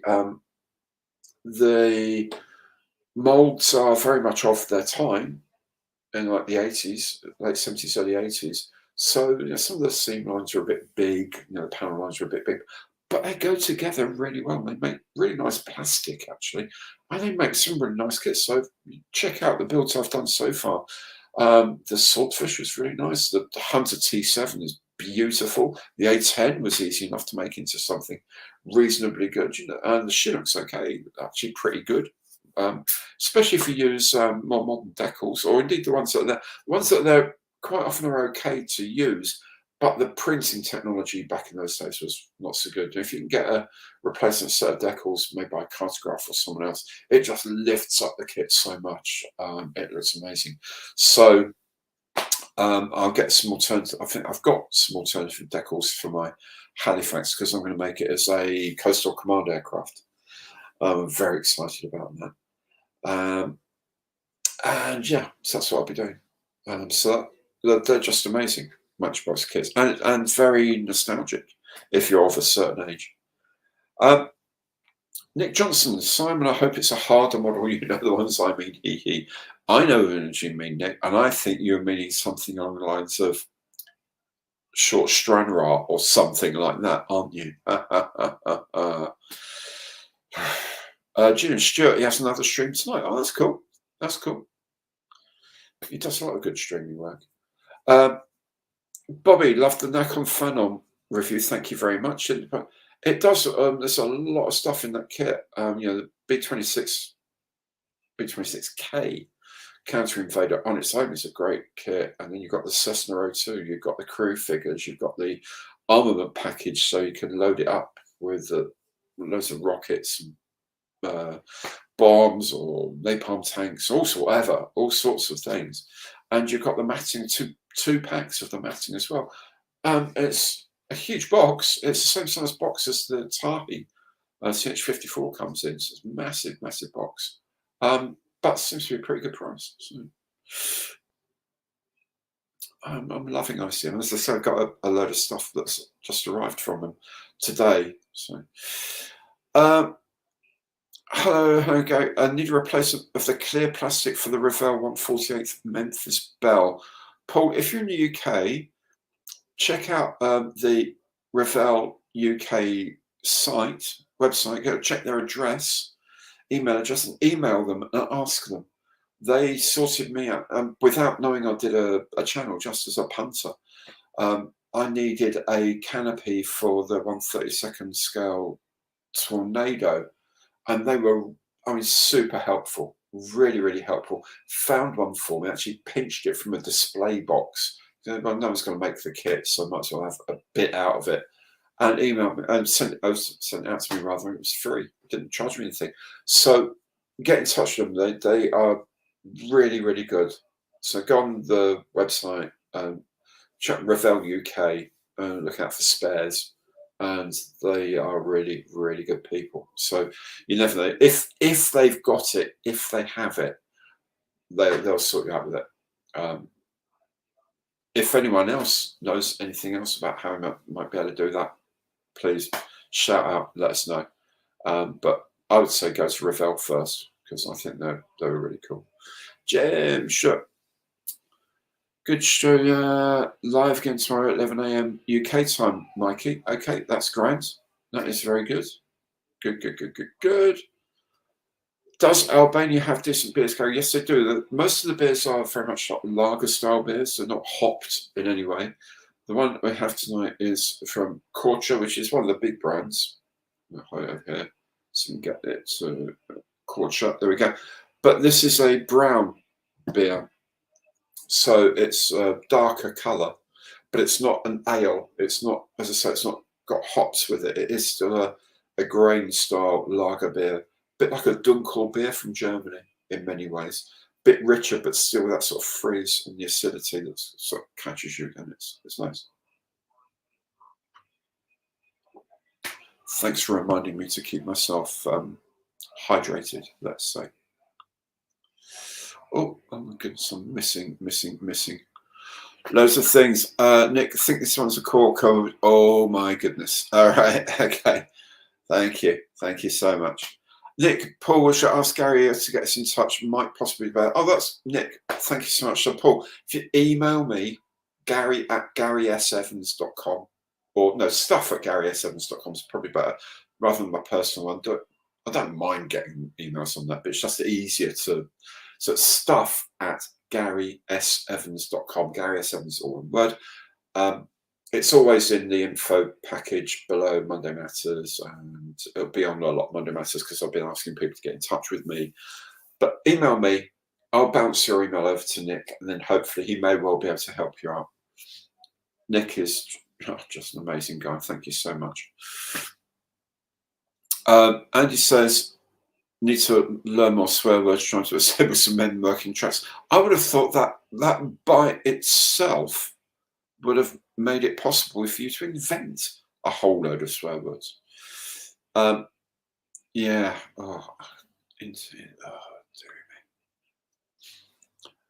Trig, I'm going to attempt to have a bath. Wish me luck. Oh, because after your op, of course. Yeah. You come back as David Brown. Not that kind of operation. Okay, cool. David, keep well, man. I hope you get over it really, really quickly. Thank you so much for joining in, and thank you for your kind words earlier. It honestly really means a lot to me. So take it easy, and we'll catch up very soon. Scott, the Matchbox kits are a bit of a treat. There are made a couple. They do take a lot of. Sometimes they take a lot of messing around, but most of the time they don't, and you can make a decent kit with very, very little effort. And then if you put in a lot of effort, you can make an amazing kit because the plastic's quite robust and good enough to sort of rescribe and build up on. But they do generally go together very well. Wouldn't mind getting your hands on a strainer. I know one of those is going to come my way one day.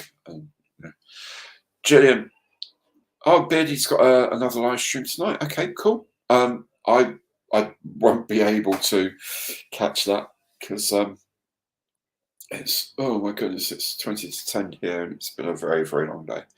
But yeah, Beardy Veteran Creates has got streams on all the time doing various things, and a gamer, like a Dungeons and Dragons type gamer and sort of things like that, as well as all the model making stuff.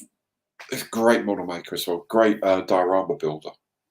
He's done one recently for a friend or a family member of a friend. He's using the Brain Carrier, Universal Carrier, in a French farm setting. It's absolutely stunning. A lot of scratch building stuff around here. Looks incredible. Really incredible. He's a very, very talented builder. Graham's got the Matchbox Provost T1 as well. Julian says, try swearing in different languages. Absolutely. Darren, do you think Airfix will finally do one in 2025? Do you know, it's just depressing me so much. I really think they have to be doing one soon. And yes, I hope they do. I hope they do. If they don't do one at Telford, because it's getting quite late in the year to be announcing anything. I haven't had any invites to anything, and they normally do send me invites, even though they may or may not actually want me to turn up. Another matter. But they do normally send me to invitations to major launches, and I haven't had anything, so I don't think there's anything, certainly while I'm away, maybe even for the rest of September. Puts us into October, then we're running up towards Telford, and I'm sure they want to do something at Telford. And I know they must have at least one big release to come this year because of the way they do things. And I really hope it's Halifax. If they don't do it this year, they really, really, really need to do it next year. I'm hoping they do it this year. I really do. Dale, the head of brand there, is sick of me telling him this. But it just ticks every single box. They keep on these product launches, they go through it, how do we choose the kits, and all these criteria, apart from the sort of outlier things that we do just for fun, like the Supermarine Swift or something like that. But it's a British aircraft, because they're a British company, they tend to make British aircraft, as well as others, but they focus on British aircraft.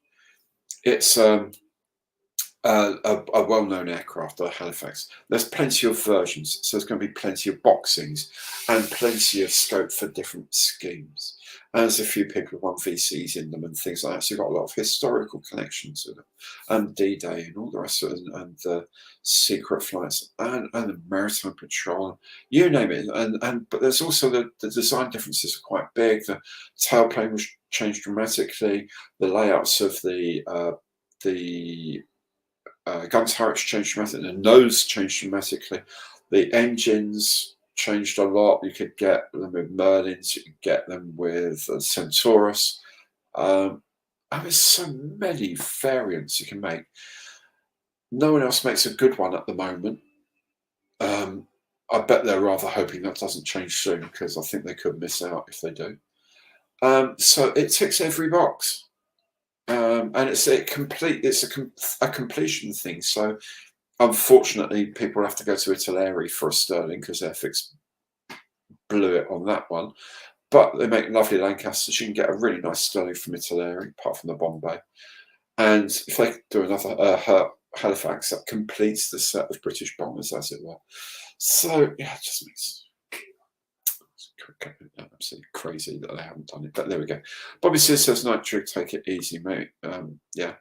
Nigel's got the Stranraer. Oh boy. Oh boy.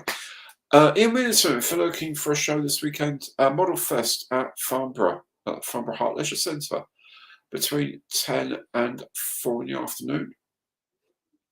So Sunday, if you're in that part of the world, somewhere vaguely near Hampshire, why not pop down? That'd be cool. That'd be cool. James. Oh, cool. Nice. Thank you. I'm trying to put it together with a motor. There should be a bit of room in there, actually, so that'd be really cool to get that doing with a motor. Very nice. Very nice. Someone's got the Matchbox kits, the Provost T1. Very nice. Russell, totally got to go. Take care. Thank you so much, Russell, for joining in. Not Russ. No, Russ. Oh, great. But why half the Spirits Red? It was a thing Matchbox did. They made them in multicolour plastic. Originally, the idea was, well, if you're a younger model, you don't necessarily have to paint them. But it just became a bit of a thing, and they just kept on doing it. Even with the A10 I just recently built, it's all over grey. It's just grey, but it came in 3 colours of grey. So it's just a thing they did. It became their USP. It became their thing that they did. They were well known for it. But yeah. It says nothing but praise for Ravel customer service. Absolutely. I've always found them really, really good.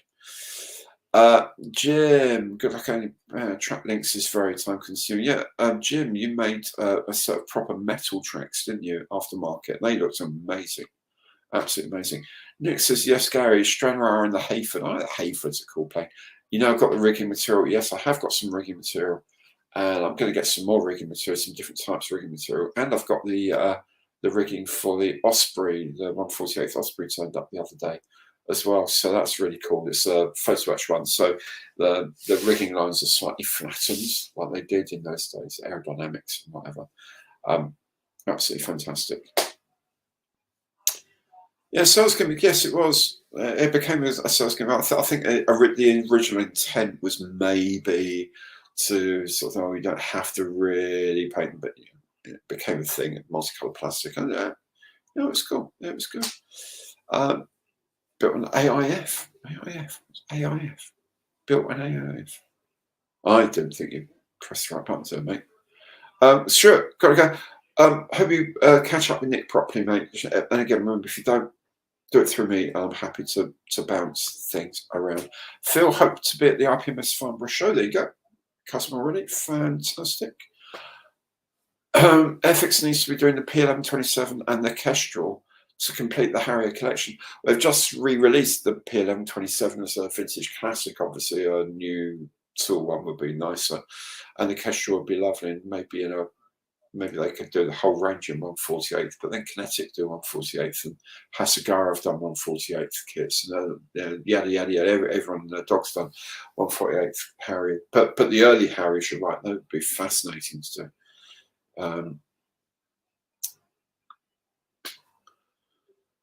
How are you going? Thank you. I'm very, very lovely. Somebody mentioned catch up with your advice. The only thing I'm worried about is will the decals survive a couple crumble? Decals tend to survive quite a lot. They tend to survive quite long. And if they go yellow over time, a common sort of trick on that is leave it on a window ledge in sunshine for a week or so, and it tends to actually bleach out the yellowing, which is quite cool. There are various solutions you can use to sort of soften the decals while they're being used, but actually they do tend to work for quite a long time. I've had like 20, 30-year-old decal sheets, and the decals have worked actually okay. The thing is with very, very old decals, as I was mentioning earlier, maybe the printing sometimes isn't quite good, or they're printed to a price and the registration is not great and the accuracy is not great. So sometimes it is better to get an aftermarket set of modern decals printed by a modern company, you know, the likes of Cartograph and people like that. You look at, well, you see most of the reviews I do, they've got Cartograph decals, they're just incredibly good. Incredibly beautifully good. So that's the thing. Most of the time you'll get away with them, but if you can't, then get some modern replacements. It's always good to also if you get a set of sort of standard things like RAF roundels of different sizes and things like that. That's always quite useful because some things, one or two things will break. But if you've got them in the stash, you can just cut it out a bit. I do a lot of that. I've got a lot of sort of standby decal sheets, lettering and roundels and whatever. They come to the rescue quite a lot. So that's quite a nice thing to do as well. Ben, yes, good. Going to be there as well. Paul recently built the 1981. That's actually the sort of 1960s one. That was originally in black. It was a nice, do you know what? It's a nice model, but it's just of its age. That's the thing. Next release will probably be another release of Sea King, but it's a dipping soap one. Quite possibly they'll be doing a new Sea King. I don't know. They probably yes they probably will. But to me, that's not the I think that this autumn winter they need a complete new tool in the range.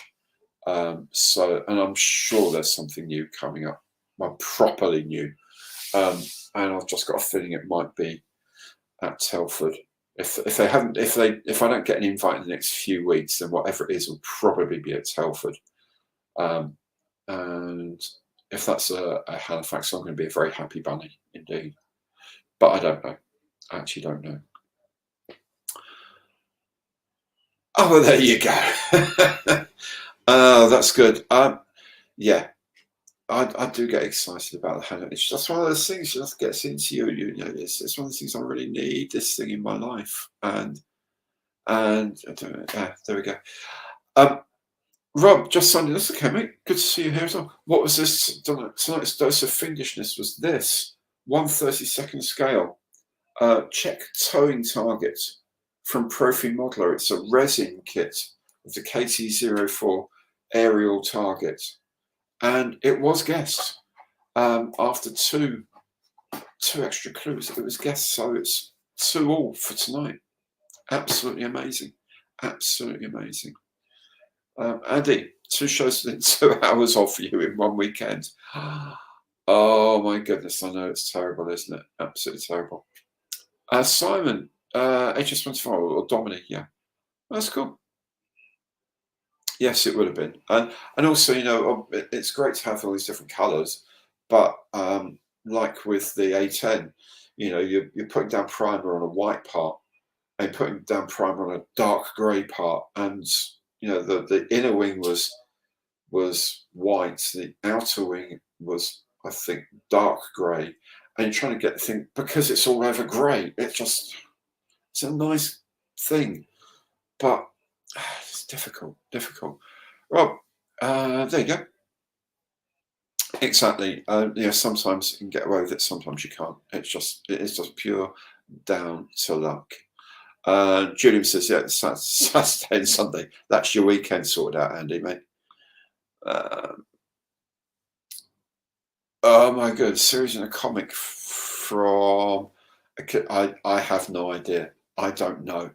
I really don't know. In the difficult to find Ravel Halifax 3. So I'm guessing that's the one that was, because the first Ravel Halifax was just a rebox of the Matchbox kits. When they bought all the tooling from Matchbox, they made one of themselves, but then they obviously did a new tool of it later on. And yes, I believe that is a really cool kit.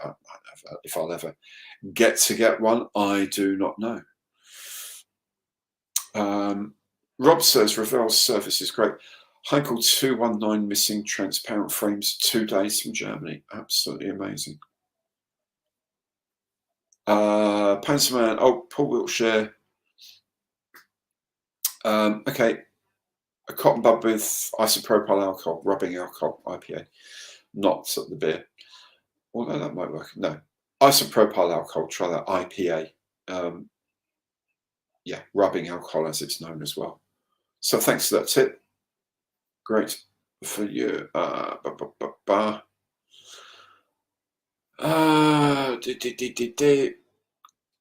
Matt, good morning. Hey, Matt, how you doing? Dear boy. Oh, dear.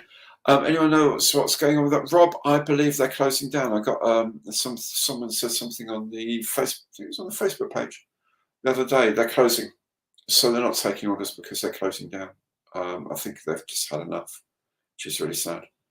But yeah, I'm sure it's on my Facebook page. Someone mentioned it.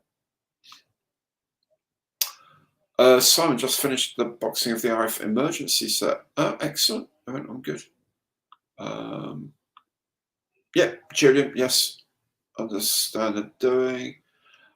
Nick, Accurate Armour has retired, I believe. Time to start buying them whilst we can. Absolutely.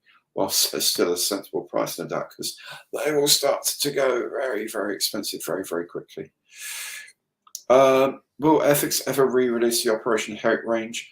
Maybe bits of it, but I don't think they'll repeat the range as such because of the timing and the marketing of the Operation Herrick. Yeah, I don't know if they ever will, really. I think the kit's of an age, really. Maybe. I don't know. Might be wrong. Might be wrong. I was told you could get decals for the ferry Rotodyne if it had gone into service with airlines, but having trouble finding them. You can definitely get them for BEA. And oh, do you know, I cannot remember the name. There's a company that specialises in airliner decals. They were at Telford a couple of years ago, and one of the guys gave me his business card because I wanted to make one in BEA colours, but it was a slightly different sizes, and he just said, well, do you know what, just tell us what size you want them and we'll make them. So Darren, if I can remember, I'll dig out their information and let you know. I'll try and remember. I can't promise I will remember, but I'll try my best.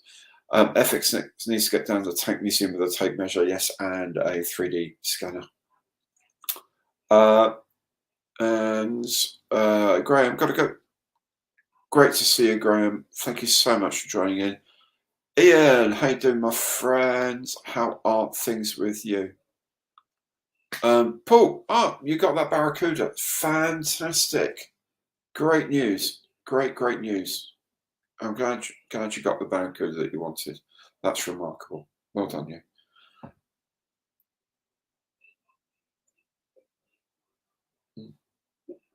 Not bad beer at all.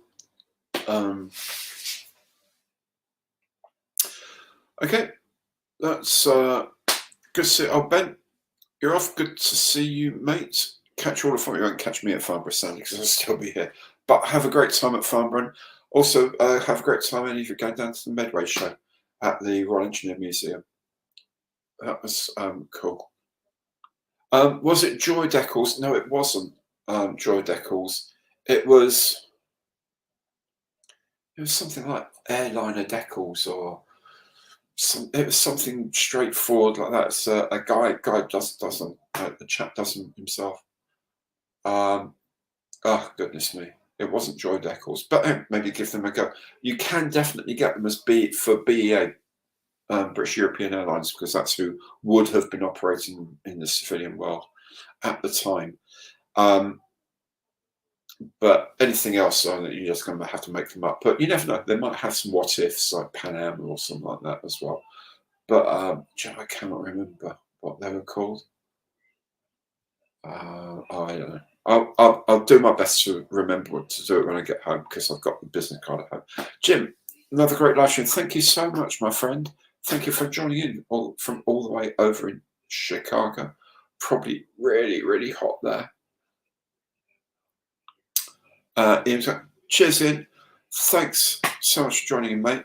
Hope to get down and see you guys. So I keep saying this. Get down to see Model Works and go and see the boys down there, because you're a lot of fun and really nice people to hang out with.